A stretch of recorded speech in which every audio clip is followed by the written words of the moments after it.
Well, how's it going, everybody? Josh Rosales here with the Break Thru U podcast. I'm super excited this evening to be joined by Lorraine Wade. Lorraine and I go back many, many years, and Lorraine is a person that you definitely want on your side. Lorraine Wade is the owner, entrepreneur of Wade Law Firm, located here in Nashville, Tennessee. Before we get into it, Lorraine, I just want to introduce you from your bio. So you were born in California and then raised in Baltimore, Maryland, and Nashville, Tennessee. Yes. And, is a Middle Tennessee attorney who has been practicing law since 1999. She's a graduate of the University of Washington School of Law in Seattle, Washington, and holds a political science degree and master's degree in public administration, summa cum laude, from Tennessee State University. You are a war veteran and a mother of one child. Lorraine has practiced many state courts around the state and has successfully argued cases in front of the Tennessee State Court of Appeals. Lorraine, welcome to the Break Thru podcast. We're glad to have you. Hi, Joshua. How you doing? Fine. Man, you have accomplished a lot and a single mother on top of that. Yeah, through the grace of God. Man, this is going to be a great conversation that we're going to have, and we're going to just kind of go through everything. And I'd love for you to, the introduction is your bio, but what else is there to Lorraine Wade? I know how to sing. Oh, okay. A lot of people don't know that about me, though. The voice? I know how to sing. Well, people, when I was singing, people who sing, I know how to sing, but yeah, I know how to sing. What's your favorite genre of music? I like it all, actually. I don't think I have a favorite. I like everything. I like it all. But right now, I'm really into this young lady named Samara Joy. She is a traditional jazz singer. Okay. At 23 or 24, she kind of reminds you of, the old jazz singers like Sarah Vaughan and Ella Fitzgerald, and more so Sarah Vaughan. She's very good. She's very good. Nashville's pretty rich with blues and jazz. Yeah, blues. I like blues as well. Yeah. I like B.B. King. Yep, B.B. King. Ma Rainey. Yep. So what part of California were you born? Bakersfield. My father was in the Air Force, Edwards Air Force Base. Okay. Where I was born. And then how long were you in California? Just a couple of years, and then we moved around, and then we settled in Baltimore, Maryland. Well, Fort Meade first, and then Baltimore, Maryland.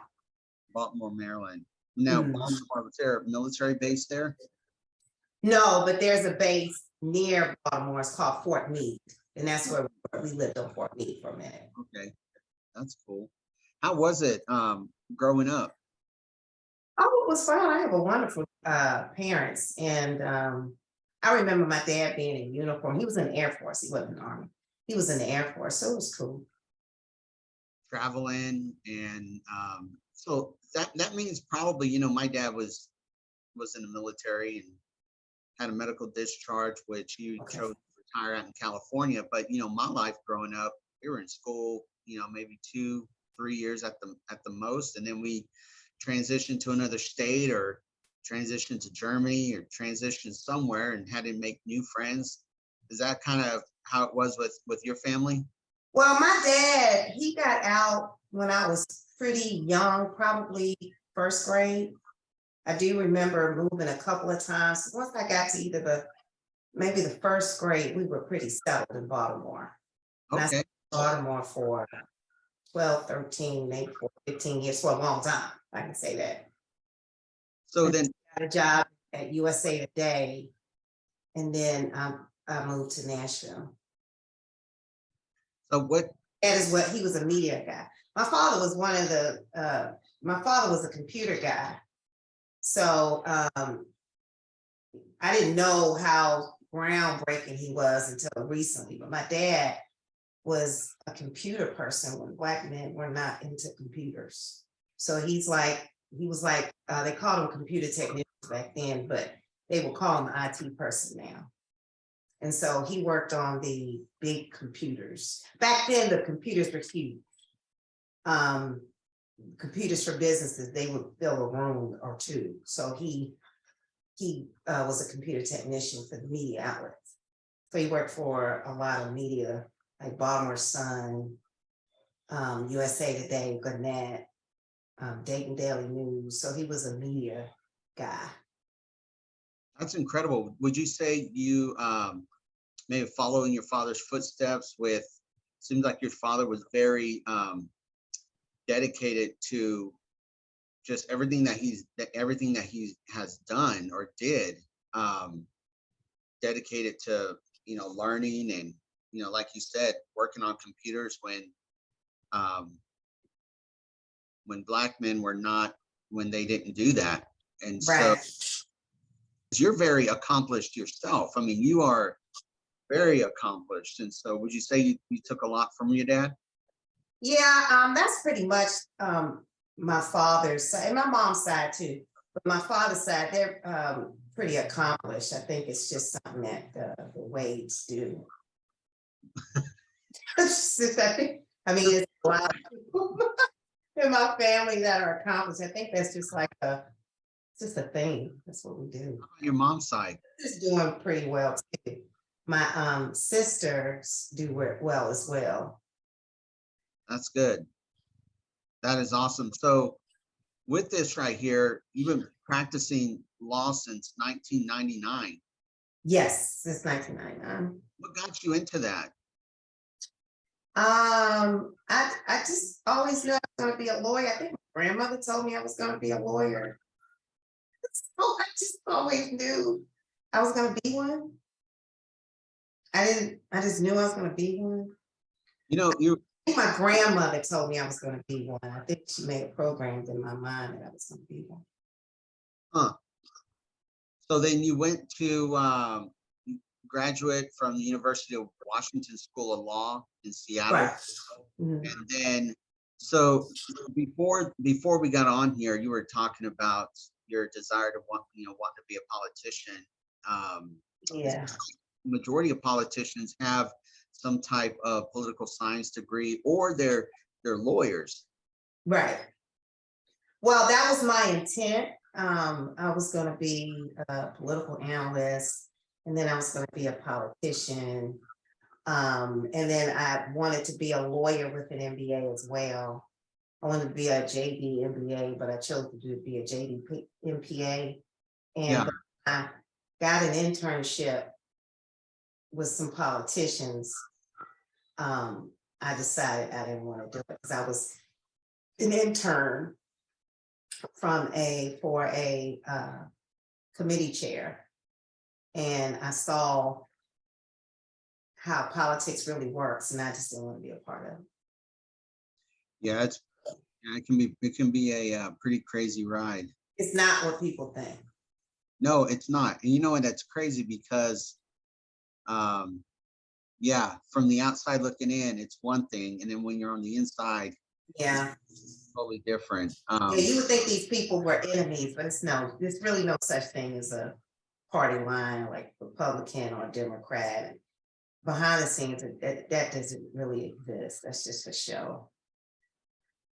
So you also, I didn't know this about you, but you are a war veteran. Yeah, I enlisted in the Army in 1989, so my dad had to sign for me. And 1989. And so I went to basic training. I was in the Army, I signed up for the Army Reserves. I went into basic training, and then I got activated to Desert Shield, Desert Storm. And that's how I became a war veteran, because I had to go to Desert Shield, Desert Storm. and I had to Was drop. that Iraq, right? No, I didn't have to go. I didn't have to go to Iraq. I just went to Fort Bragg, and I had to process people in and out of Iraq, and then I also had to do some special op processing as well. Mm. And then your daughter Anna, who is simply incredible. Yeah, I'm proud of my baby. She is amazing. She's a good child, good young lady, I should say. She's very happy for her. She has. I remember you mentioned, hey, my daughter's moving from St. Louis Mm-hmm. and moved here, started her business, entrepreneur like her mother, Joyful Foods. Those of you Yes. that are watching and listening, go on to Instagram, Facebook, Joyful Foods. Your daughter, watching her starting from the bottom and just creating a business and working the hours that she puts in and the connections that she makes. I mean, she connected me with Jason and with a couple other entrepreneurs, nonprofit, and I'm telling, oh my goodness, she is, they say the apple doesn't fall far from the tree. Good. Hard working, like, yeah, amazing. I don't think she does cakes anymore. She's doing more catering and more. yes, I mean, she's just just like yourself. You and your daughter, I mean, you're just like in so much in demand. It's amazing. And Anna is the bomb. I tell you, I'm so proud of her. She works hard, yeah. And she's legit. She's just not somebody out there, who can cook well, but she's got the credentials as well. No, definitely. Mm-hmm. I'm so blessed to know her and to count myself a friend, family, Yes, that's my baby. the Wade family. And then practice. I mean, you're an incredible lawyer, number one. It's great for me. I appreciate that. Yeah, definitely. And where are you located in Nashville? Well, I had a fire and a flood back in March of 2021. I had a fire first, and then 10 days later, we had a flood. So I had to move my offices from Nashville to Smyrna. So I'm in Smyrna now. And the rent in Smyrna is so much cheaper than Nashville. So I think I'm going to be here for a while unless they take the Nashville personality when it comes to rent. And then I'm going to have to move again.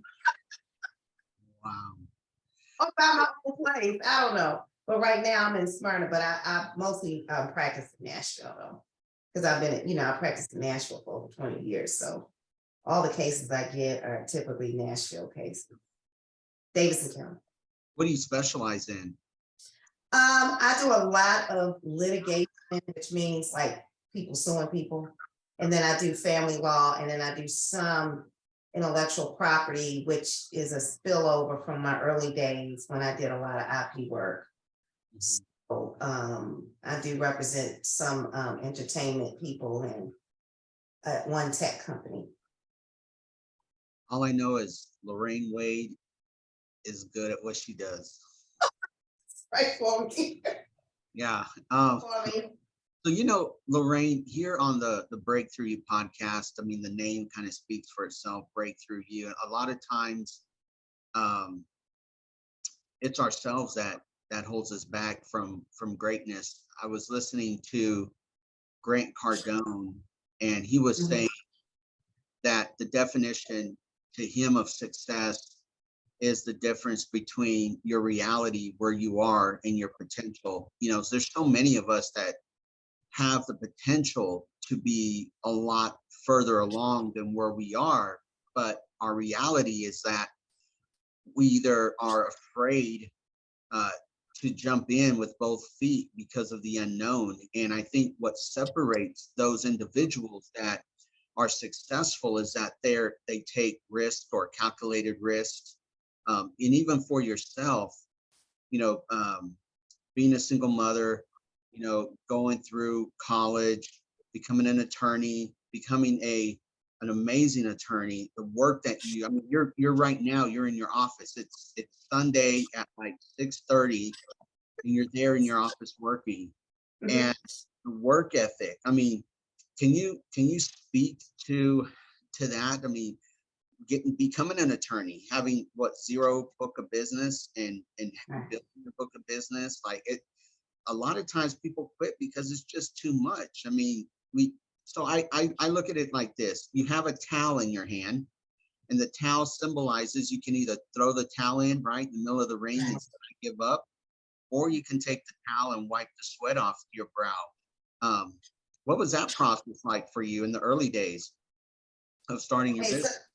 yeah, so the I think my foundation is Christianity for me. So I knew that if I prayed and was obedient and stuff like that, that God would lead me through. So that was my foundation. Um, and because of that, even though when I first started, I was afraid, but I knew based on what I believed that I could do it anyway. So I just did it. And when I started building my practice, I just didn't have any fear. I just did it. I mean, I did have fear, but it didn't stop me. And so, the Bible says, study to show yourself approved. And I take that literally. So I read the law. And the thing that got me through was my knowledge in the law or reading the books. I'm not the type to see what other people are doing. I'm going to read the law myself and then get my own understanding. And then I will reach out to, my mentors and everything like that. But you got to know the law because that gave me the security to practice. So if I'm in court and I hear something that's not legally correct, I feel stronger in my position because I actually read, I actually practiced and studied. So I think that the thing that helped me through was making sure that I knew my craft. I didn't rely on anybody else to tell me how to be a lawyer. As far as the law is concerned, knowing the law, I read. I read the new cases that come out. When I have cases, I read the statutes that apply. I don't assume that I already know because things change. So I'm constantly reading and preparing. I prepare for all of my cases. I read everything. I try not to cut corners because I think I want to be good at what I do. And then also I'm dealing with people's lives and I can't take that lightly. So when I started my practice, on faith, I just do it. I don't worry about anybody else. I just do it. And the Bible says, study to show yourself approved. So I take that literally and I make sure that I know the law as best as I can, but I read, like I occasionally read the rules of civil procedure for nothing. Or I'll read the rule of evidence for nothing, because every time I read the law, I may find something that I've never seen before. So if you know your craft, it's easier to pursue whatever you're doing. But you got to read. I mean, I read. You have to study your craft. And even if you pass the bar, that doesn't mean you stop trying to learn the law because it changes a lot.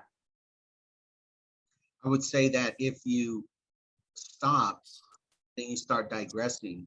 Would that be correct? Yeah, and then you get set in your ways. You might get to court and get caught off guard, or you might be dealing in a situation where you're in court and the court is not up on the law. So you have to be the one to say, nope, that law just changed last month. Right. So you have to feel comfortable. For me, I have to feel comfortable in my knowledge and not rely on the knowledge of anybody else. I could, they could tell me anything and then I would agree with it and it may hurt my client. So I try to know as much as possible. And then if somebody knows something I don't know, I love to hear it. I would love to hear it, but I do try to prepare before I go to court or before I deal with my legal stuff. I try to be prepared. I think that's so important, being an entrepreneur and starting your business. Like you said, being good at your craft. This is my livelihood. This is what I choose to do. And, if I'm going to put everything into making sure that I'm the best. And, like you said, it gives you confidence knowing that, hey, I'm an entrepreneur. I'm going to put in the time to make sure that I know my craft, and every single day is sharpening that skill sets. Um, how do you feel? I mean, I think there's some entrepreneurs out there. I mean, they say in the in the 90 percentiles, there's so many businesses that close up shop for one reason or another. And you have to set yourself apart. Um, you said something, touched on mentorship, getting with your mentors. How important has mentorship been in your life, with business, as a young attorney, and even now? Oh, it was very important because when you're out practicing or when you first start, you might be nervous. You may not know how to say stuff. You may get a ruling that you don't know what to do with. And the more experienced attorneys that I had turned to helped me out a lot.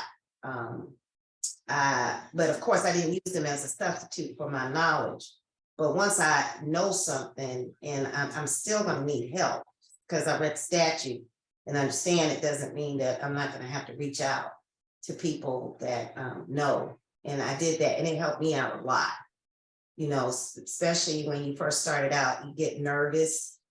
I know I would get nervous when I would go to court, and the knowledge would help me with the nervousness, but I would still be nervous. And so the mentors helped me with things that would happen after court, right before court. Sometimes I might have to call a mentor in a recess during court, and so you got to have that, but you got to make sure you pick the right mentor, so you got to pick a mentor that it's somebody that you want to talk to and somebody that you feel confident in giving you information that you may need, because you're going to need that, because you can't do this by yourself.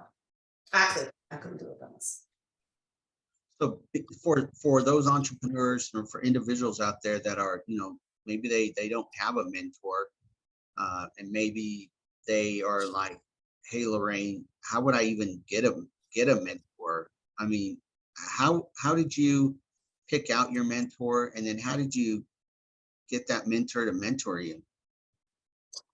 Well, you might, for lawyers, you see people, you see lawyers and you introduce yourself to them and you tell them who you are, and they will take you up under their wings. I have a lot of people that I currently talk to that help me out with things. And, I have a cousin who was a lawyer and who is a lawyer, and I would call her sometimes. And my friends who are lawyers, I would call them. I still do. So you just got to go out there and reach out to them. So whatever you're doing, there's always a group that's doing the same thing, right? So if you decide, like, you have a nonprofit, there's nonprofit organizations where they just are in organizations for nonprofits. And when y'all have get-togethers or conventions, go there. And if you hear a speaker speaking and you like them, or you meet somebody and you like what they're saying, then you just say, hey, can I get your number? And they will be more than happy, because you have to pay it forward, because they needed that too. It's real hard to make it without getting help. And when I say that, you need help with whatever business you're doing. You may want to call somebody and say, hey, let me tell you what happened today. What do you think I should do? I call mine the committee. Call the committee. See what the committee. One and just call another one, and then then I'll put the ideas together and say, okay, this is what I do. So I call my committee, a lot of times to see. And it's true. I mean, most people have more than one mentor. They have different mentors. They may have a mentor for fitness, another mentor, financial mentor, a mentor for for different aspects of their life. And Right. I think that's very important. Yeah, it is. It's very important. Extremely. So let me ask you, back when you started, or and maybe even further back than that, and now, I feel it's very important to have the right people around you. I heard someone say that you're the average of the 5 people that you hang around. And, Right. if you look at somebody and you see their friends or who they hang out with, you kind of tell who that person is. How important is it for you, being so accomplished and keeping the right people around you in the beginning and even now? I mean, your circle of friends are probably very, very small. Yeah, it is. And so can you talk a little bit about that? Yeah, most of my friends, this is not by design, but most of my friends are lawyers and judges. But that's just because of what I do. It has nothing to do with me seeking them out. But typically, if you do a certain thing, the people that you attract usually do the same thing you do. Right. So most of my friends are lawyers or judges, and it's not on purpose. It's just that we tend to gravitate towards one another. So I think it is important that you hang around the right kind of people. Not necessarily, I can hang around people that are not lawyers and judges, and I do have some friends that are not lawyers and judges. And, and they're good people as well. It's just that what you do will attract certain type of person, so you don't have to seek that out. Like if you're a doctor, a lot of your friends are going to be doctors. And it's not because you're saying I'm going to go out and meet nothing but doctors. It's just that we tend to, gravitate towards one another. So if you're out here doing good things, you really don't have to think about that. That's just going to come naturally. If you are like what you're doing with nonprofit, you're going to meet other people that are doing what you're doing just by association. It's like they say guilt by association. It's the same thing with anything. So if you are,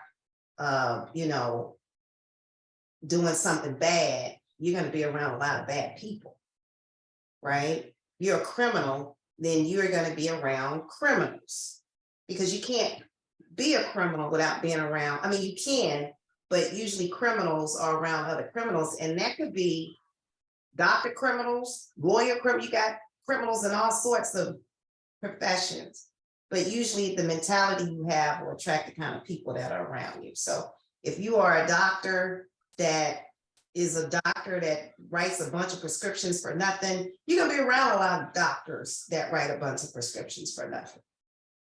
So I think that if you just decide if you're going to be a certain way, just be that way, and you will attract those people. Those people who are nefarious, they're not going to want to be around you. They're just not. They're not going to want to be around you. I really don't have nefarious people that want to be my friend. They just want so. I don't attract those type of people. Yeah. It's amazing when you look at entrepreneurs, a lot of the successful ones, you can tell they don't have their group of friends are very, very few, very Right. far and far between. And a lot of times, majority of the time, they got friends that will sharpen each other. The Bible talks about iron sharpens iron. Right. It's like, I think you need that in relationship and also friendship. Like we were saying, you may have different circles of friends. Some friends that you can let your hair down with, and there's some friends that you got to have that are going to challenge you, and they're going to be like, you got to step it up. We got to. Right. We got Les Brown said, "Wannabes and used to bees don't make honey," and I'm like, Right. we need to be making some honey. Gotta be making some honey. So Right. what would you say is in your experience, the biggest cause of people throwing in the towel when they're an entrepreneur, or just anyone, throwing in the towel, not meeting that goal or hitting that goal? I think it's a lot of it is mentality. If you don't have the mentality that you're just going to do it, my mentality is I'm just doing it. And I don't see why I can't, so I'm just going to do it. So that's how I did it.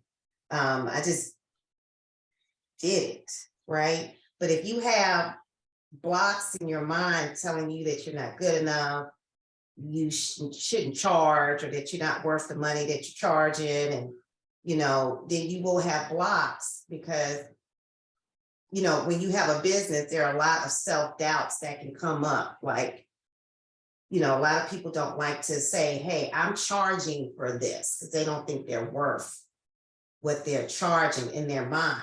I don't have that problem, right?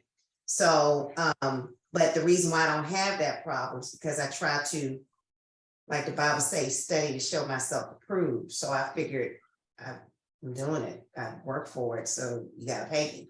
A lot of entrepreneurs are not like that because they may have a self-value issue for themselves. They might be the best person for the job, but because they may have some internal self-esteem issues, they may feel uncomfortable about billing and putting themselves out there. And as soon as they get maybe a setback, they'll say, okay, I'm gonna shut the doors, right?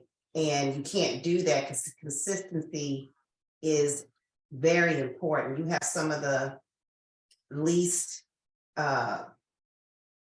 studious people who are very successful because they're consistent.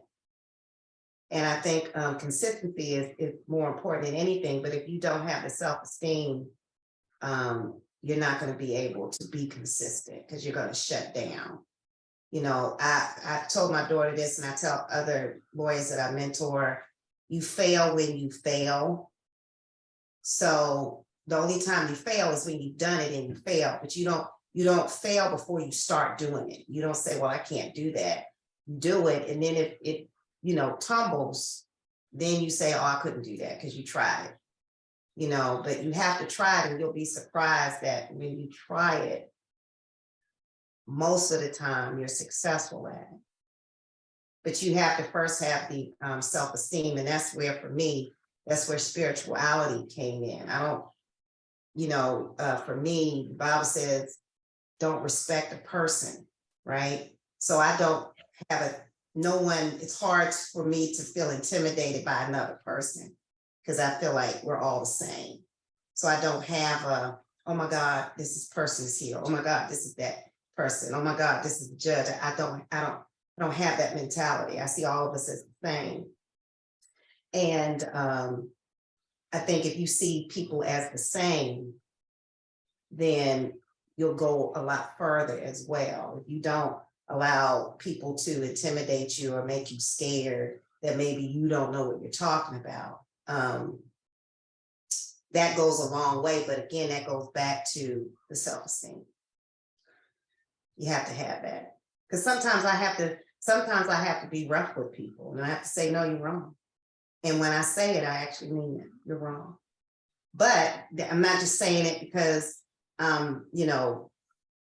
want to say it. I'm saying it because I've researched and I read, and I'm pretty confident in my position. So, but you have to be willing to do that. And even if that makes someone upset, you can't worry about that either, because they may have their own issues, but that's not your problem. You just got to do the best you can for your client.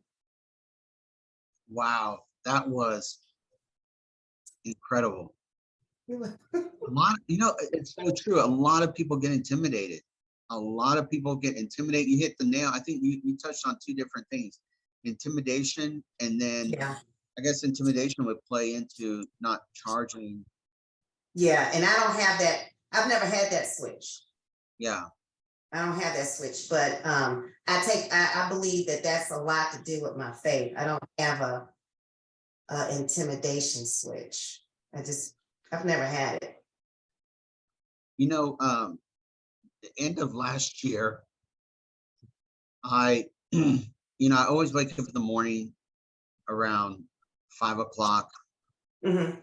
and I'll read some scripture, and I'm reading a book. I'm always either listening to an audiobook, watching a Mhm. YouTube video on self-development, listening to a podcast, something. And this year, well, not this year, but in December, I really committed to myself, Lorraine, that I was going to be more consistent at when I wake up at 5 a.m. to actually start journaling more. And I didn't wait till January 1st, but I started, in December, just waking up, and then I would read a verse, read the thought, I would journal, have my time in prayer, and then I would read a book. And the book I'm reading right now is called Dreams Are Built Overnight by David Shands. And Okay. read a chapter, then I'll think on it, highlight through it, write my thoughts down. Usually it'll take maybe a page and a half, 2 pages of just my thoughts. And I have this composition book, and at the end of, I'm going to see how many of these books I can fill up just by writing down. And for me, when I write something down, it sticks into my mind. And it's you know mentorship is great, having the right Yeah. to is great, but when I can self-develop and pour into myself, it makes my day that much better when I start the day off on the right foot, and I feel it, and I'm pouring into myself and sharpening my skill sets. And I don't it's not about who I can impress. Like you said, the intimidation factor, I'm not intimidated, but it's like I feel good spiritually. I'm full. And then reading a chapter in a book and journaling, I feel, and I'm able to start my day That's good. with just new ideas. How is that with yourself, with self development? Well, there's a verse in the Bible that says, whatever state I'm in, there to be content. And I try to tell myself that. Sometimes it doesn't work, but I try to realize that whatever state you're in, to be content. And so I try to do that. And then a lot of times before I do a case, I say a prayer. The client doesn't know I'm doing it. I say it in my mind, but I just ask God to guide me with what you want me to do. And so I try to do that, especially with the cases that are serious. I pray and ask God before I go to court, before I talk to the client, to give me some guidance on what to say. And then I let it go. And then I'm going to assume that he's going to take over. Right. Because a lot of things that I do is so important to people's lives that I don't want to take it lightly. So the Bible says, put yourself and then treat somebody like you want to get treated. So I try to do that with my clients, because I understand that this stuff is important, and you can get so involved in doing this that you get anesthetized to people's situations. And I don't ever want to get anesthetized to people's situations. So I try to, keep myself mindful of the other person's plight. And then, my Christian faith will help me with that. So I'm constantly saying stuff to myself, every state you're in, there would be content, study to show yourself approved, treat everybody like you want to be treated. I also use, it's easier for a rich man to get through an eye of a camel than for him to get the kingdom of heaven. I use that kind of stuff. So it helps me with my mentality and my practice. And then I try to see everybody as human. So sometimes you get clients that are super sensitive, And I try to understand that they're super sensitive because of the situation. I may know it's not going to be a big deal because I've been doing this for so long, but they don't know that. So I try to be mindful of their situation. And so when they're super sensitive, I understand that this is the case. But that's because, again, back to my Christian faith, you treat people like you want to be treated. So I try to say, well, this is me. What would I do if I didn't know what I knew? And I would probably be upset. Now you have some clients that are over the top, even if you explain stuff to them, they're just real anxious by nature. But I try to just, treat people humanly, try to treat them like humans. But that goes back to, those Bible verses that I constantly relying on. It's incredible. I was having my personal time this morning, and the verse came up, whatever your hands find to do, do it with all your might. Right. Yeah. And that verse, like, I highlighted that, and then I looked it up, and I read that 5 or 10 times, just over and over and over. And it's like, whatever I put my hands to do, whatever I find and I put my hands on, I want to do that 100%, whether it's right. work, whether it's networking, whether it's, podcasting, you name it. Like, I never want to do something, average. And right. I think, not getting off the subject, but I think right now and probably playing an entrepreneur, just an average people, we celebrate average so much, Lorraine, that it kind of, and I know I'm not perfect, and we all have our areas of opportunity of growth, but when I want to be do whatever I do at 100%. And when I see average, it's just, I don't know. I'm just like, man, you could do a lot better than what you're doing. And I think we celebrate average a lot in our society today. And I think that seeps over into, entrepreneurialism or just anything. It's like, you got to put in the hard work. You got the process is it's long. There's a lot of learning opportunities. It's a lot of pain, a lot of blood, sweat, tears. But if you continue to learn from the process, and the Bible, the Bible says, be not weary in well doing. That's right. You will reap if you faint not. And a lot of people quit right before that harvest is going to come up, and a lot of times, if you look back, you're like, man, I was right there. If I just would have stuck in there just a little bit more, a little bit longer. Yeah, that's right. Worked a little bit more.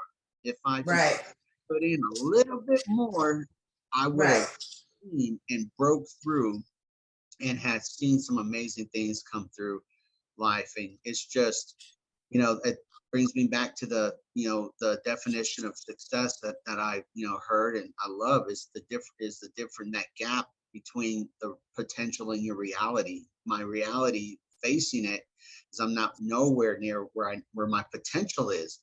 But every day, if I can work the gap, then I get a little bit closer. I want to be better than I was yesterday. Tomorrow, I want to be a little bit better than I was today. And if I can keep that in mind, I feel like every day I can close that gap just a little bit more. Yeah, and just do it. Put your blinders on and I just did it. I didn't, you know what I mean? I just did it. You have to. Don't worry about the fear and, oh my God, I'm going against this person, or for me, for the lawyers, I got to do this. This is going to be complicated. I just do it. I just do it. And then voila, I might have when I do my briefs, some people complain I do too much, but I just do it. And when I do my work, I do it till I've done saying everything I want to say. And if it comes out that it's 20 pages, then it's 20 pages. But at least I put everything in it. And I don't have to worry about missing something because I hate to miss something. So I rather overdo it than underdo it. And so, I've been told that I overdo it, but I don't care. I'm just gonna I have to do what's comfortable for me. And in the few times that I have listened to people and not overdone it, I've regretted it. So I have to practice the way that I see fit for myself. And that's helped me. I can't, I do it according to what I'm supposed to do. And then I pray, and I feel like sometimes God will direct me to do something and then I'll do it, and when he does that, it does work out. So, but I'm just trying to do the best that I can. Someone said, someone was asked a question, don't you ever feel burnt out? This other person, when you're doing what you love and you're passionate about, you never get burnt out. Well, sometimes I do. And so what that means is I'll just take a break or I'll leave work early. But then I come back. So you do have to refresh because you can't, with the kind of work I do, I'm always dealing with people's problems. So sometimes I have to separate myself from their problems. So I'll just take a break. But that might be, coming in work later. Instead of coming in early, I come in later, or taking a day off. I typically don't take a lot of time off because I just don't think it's in my nature. But when I feel like I should, I will. And then I'll plan it ahead and things like that. So I don't get burnt out, but you can get burnt out if you are constantly doing it and you don't take breaks. Are just as important as working. That's how I feel. But if you don't work, then what's the purpose of the break? Vacations are not fun unless you work hard. That is true. Right. If you're doing nothing and you go on vacation, you don't enjoy it the same. Yeah. But when you're working hard and then you take a break, you really enjoy that break. But if you're sitting around doing nothing, what's the purpose of the vacation? Never for anything. You've been on vacation. Yeah. I have to, if I take a break, that means I've been working. But I don't take a break if I'm always doing something. But breaks are important. You have to do that because you can get burnt out, and then that you can take that out on your family and your friends. And then you gotta apologize and all of that because you didn't step back from what was going on, so you gotta take breaks. Have you had to apologize a lot? Oh yeah, I just recently apologized to a friend who I snapped on him, but I was having a bad day at work. He was having to call me at the wrong time.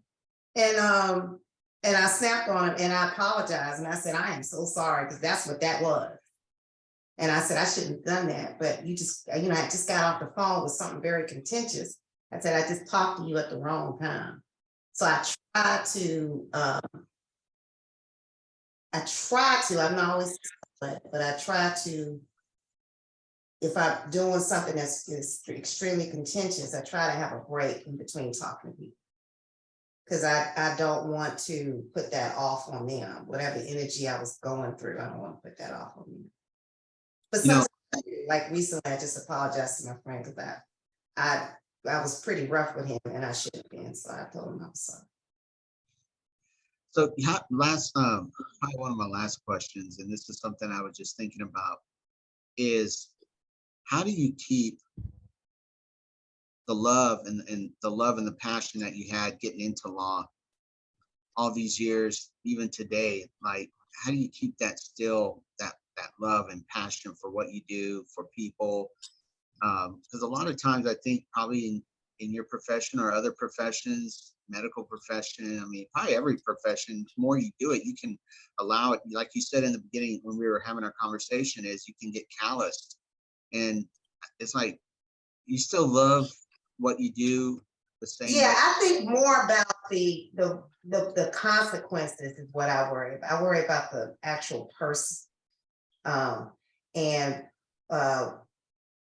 I get real passionate when people are getting done wrong.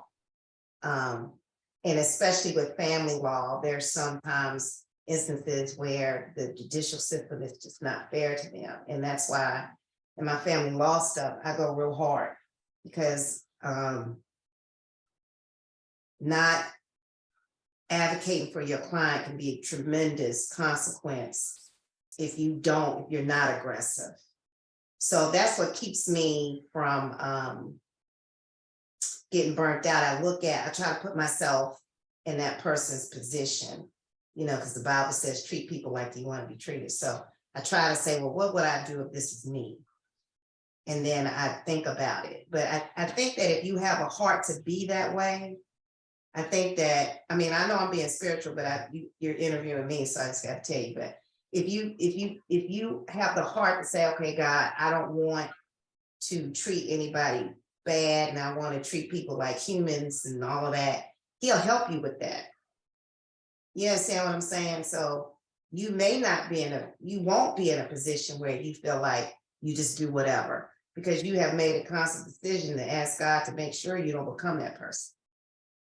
And so, the Bible says if you ask your parent for bread, would you give them a stone? So God is more than that. So if you say, God, I don't want to be a person that just looks at somebody as, a paycheck, and I'll just go to court and not even prepare and just show up. And if you have that mentality, then it won't happen, because you've asked him to make sure it doesn't happen. And when you feel like it's going to happen, he'll say, oh, it's happening. I told you. Or you'll find a situation where you realize, okay, I'm turning into somebody who's just going through the motions. And I just don't ever want to be that person. So now, kind of a lighthearted question. Okay. So what does Lorraine do? Because you're at your office right now, you're working, weekends are probably your downtime. What do you do for fun? What's your, how do you enjoy the time when you're not at work?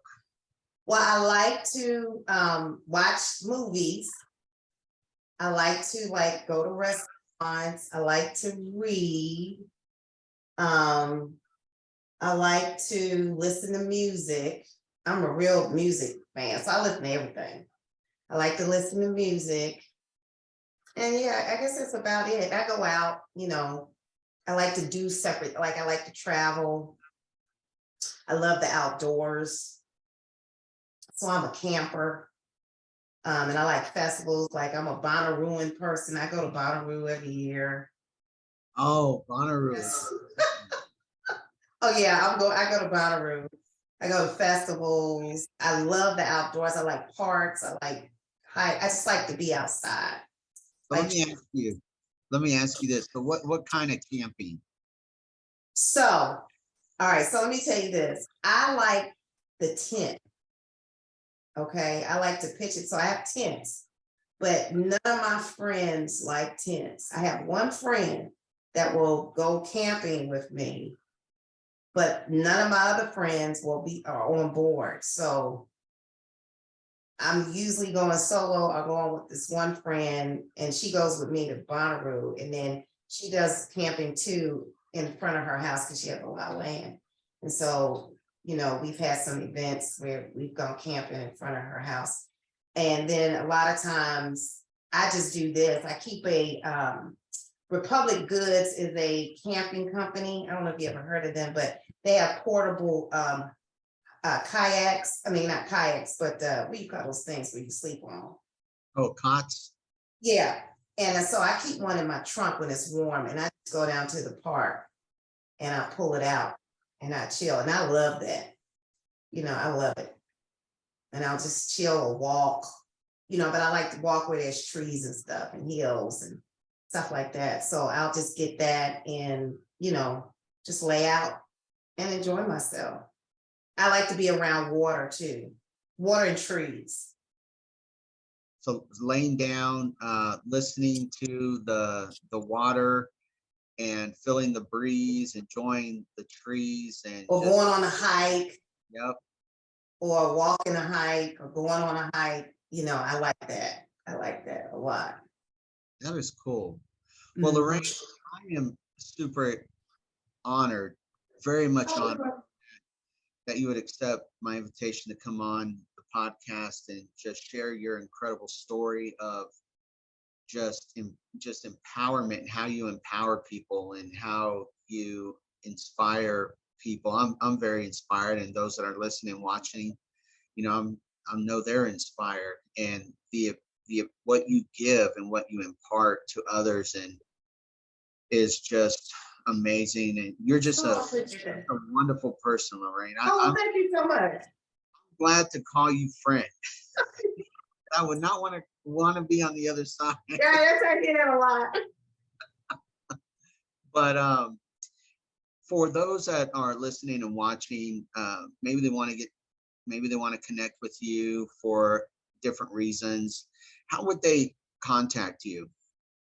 Weightwall.net has a contact section where you want to contact me. And then my office number is 615-915-0289. That is incredible. You must be crazy busy right now. All the time. Man. What's the waiting period for someone? The waiting period? Yeah, if they want to, is there a waiting list that people got to get on? Okay, so to be fair, I don't handle my computer, my calendar. My assistant does that, so that is a question for her. Okay. She's my boss, to be honest. Man. It's me, so I don't know. I just, I'm just told where to be, when to be, and I look at my calendar to see what I got going on. But she sets it. Now I will set stuff if I'm in court and I get a set. Like if they set it in court, then I'll do it. But she keeps my calendar, so you will have to call the office or go on the internet, and then she will handle that. And I think the way she does it is it depends on the severity of the case. Do you understand what I'm saying? So if it's something that's happening now and she tells me, then she'll make room. If it's something that somebody's really in trouble or something like that, then we'll make the room depending on the severity of your situation. For those of you that are, and first of all, thank you for watching us on Facebook Live, and those that are going to be watching on YouTube and the podcast, Break Thru U. Make sure that you follow us on Instagram, Facebook, YouTube, and also subscribe to our podcast channel, Break Thru U Podcast. We're on 24 different platforms. And once again, awesome time here talking with Lorraine Wade, owner of the Wade Law Firm, located in Smyrna. Any questions you have, reach out to Lorraine. And Lorraine, I'm just thankful that. Oh, I'm glad you had me, Joshua. I wish you best of luck. No, definitely. I've been wanting to get you on for a while, and I'm glad that we were able to make it happen. And your daughter Anna is incredible. For those of you that are watching as well, if you go to Instagram, Joyful Food. Online. I think Joyful Foods online. What's her website? It was joyfulfoods.com. Joyful Foods. Yeah, joyfulfoodsonline.com. Yeah. Chef Joy, that's one of her middle names. Chef Joy. Man. She's good. Yeah, and she is good. Not good, she's excellent. She's more than good. She's excellent. She's taught me more about food than I've ever known. I mean, I call her ooh la la. She makes highfalutin food. And not only that, but she's a nutritionist.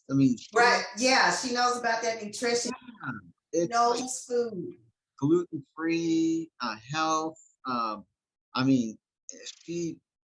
She's just master. She's a master at her craft. Yeah, Anna's been in it since she's been a child. I call her the Tiger Woods. Tiger Woods started playing golf when he was little. Anna started cooking when she was maybe 8 or 9, and I put her in a thing called Chef's Academy. So she's been doing this for a long time, even though she's young. She's probably been doing this for 19 years. Yeah, she's awesome at what she does. I know Francis, like, we need cookies, we need a cake, we need to call Anna, because man. Yeah, she was doing that even when she was a young teenager. Even though she just got her degrees here in the last 5 years, but she's been doing it since she's been about 8, and then she had a little business when she was a teenager, and making stuff for people, making stuff when she's a teenager, a few of my friends, we went on Weight Watchers and she was making us food. We were losing weight and you couldn't even tell. I was like, oh my God, you got here. If she could make food that tastes good and low in fat. And she was doing that at the teen. She hadn't even gone to college or culinary school at the time. It's that inward drive, that just entrepreneurial. Yeah. She works all the time, so she's gonna make it. She's consistent and she's very good at her craft. So she's gonna be fine. Well, both of you are very dedicated to your practice, and that's why you're good at what you do. I mean, that's why you're really good at what you do. And so with that, I want to thank you again for Thanks for having me, Joshua. What was that? Thanks for having me. No, definitely. I just want to thank you for always supporting me, being a friend. You are awesome. You're doing a great thing. Awesome. We're trying. And Francis. Yeah, definitely. We got a lot of stuff coming up in 2023 for the podcast, for our nonprofit. Just for a side note, this year I start serving on the Human Rights. Oh yeah, I know about that. The Human Rights Commission. Yes, that's wonderful. Yeah, I got appointed this year to be on that. So this is going to be another. I'm super excited about it. I saw that. I saw an announcement or something. I was like, oh, I know him. Yeah, Human Rights Commission. I'm like, yeah, that's wonderful. Someone said Commissioner Rosales. Francis is like, what? What? I'm like, that's right. Address me as commissioner. That's right. That's right. Honorable. Oh my goodness. Rosales. Yeah, right. Yeah. Well, thank you, Lorraine. You're amazing. I absolutely love you and your family. Love you too. Yeah, you're just amazing. Thank you so much. For those of you that are watching, want to thank you for tuning in and watching the Break Thru podcast here on Facebook Live. Make sure you catch us on social media, Instagram, Facebook, YouTube, and also follow us on Apple Podcasts, iTunes, Spotify, all 24 different platforms. And we got a lot of great interviews. Love this interview with Lorraine Wade. Make sure you reach out to Lorraine for any questions that you may have. And until next time, Lorraine. Thank you. Yes, this was incredible.